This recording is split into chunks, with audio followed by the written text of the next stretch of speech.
नेपाल में देर रात भूकंप के तेज झटके महसूस किए गए हैं। 6.4 तीव्रता वाले इस भूकंप ने नेपाल में तबाही मचा दी है। भूकंप की वजह से अब तक 128 लोगों की मौत हो गई है, जबकि सैकड़ों लोग घायल हो गए हैं। भूकंप की वजह से कई मकान जमींदोज हो गए हैं। नेपाल में एक महीने में तीसरी बार तेज भूकंप आया है। नेपाल के जजरकोट जिले के लामीडांडा इलाके में इस भूकंप का केंद्र बताया गया। नेपाल में आए भूकंप के झटके और दिल्ली एनसीआर समेत पूरे उत्तर भारत के कई हिस्सों में भी ये झटके महसूस किए गए हैं।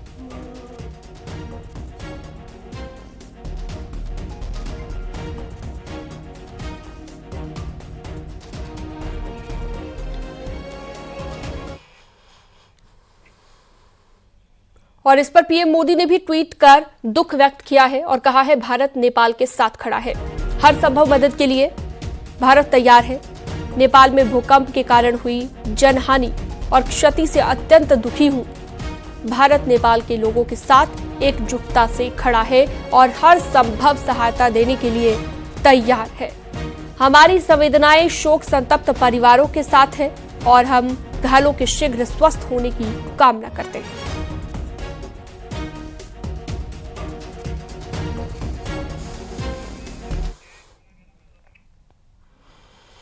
दिल्ली एनसीआर, यूपी, बिहार और उत्तराखंड समेत उत्तर भारत में तेज भूकंप के झटके महसूस किए गए।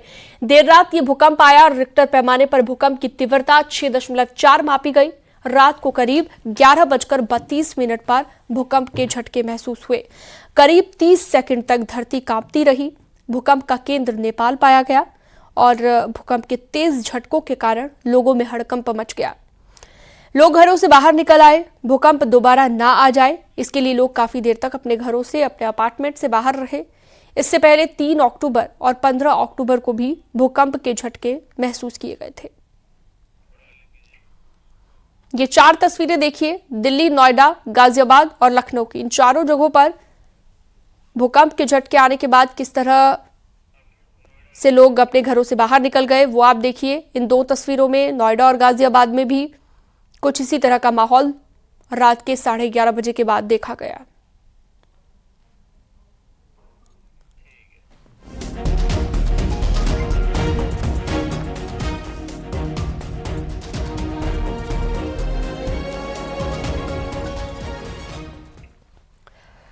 दिल्ली एनसीआर के अलावा यूपी और उत्तराखंड में भी भूकंप के जोरदार झटके महसूस किए गए हैं। बलरामपुर और कानपुर में भी देर रात भूकंप के झटके महसूस किए गए।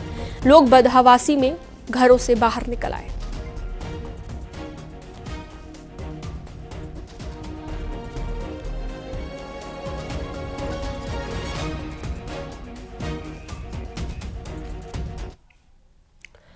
जौनपुर में पुलिस और बदमाशों के बीच मुठभेड़ हुई। मुठभेड़ के दौरान पुलिस ने 35 हजार के 2 बदमाशों को गिरफ्तार कर लिया। पुलिस ने पशु तस्करों के सरगना को मुठभेड़ के दौरान धर दबोचा। आपको बता दें, जौनपुर में पिछले 5 दिनों में ये 5वीं मुठभेड़ है। गिरफ्तार बदमाशों के पास से पुलिस ने 2 तमंचा, कारतूस और नकदी बरामद कर लिया है। और रुकते हैं एक छोटे से ब्रेक के लिए, जल्द लौटेंगे।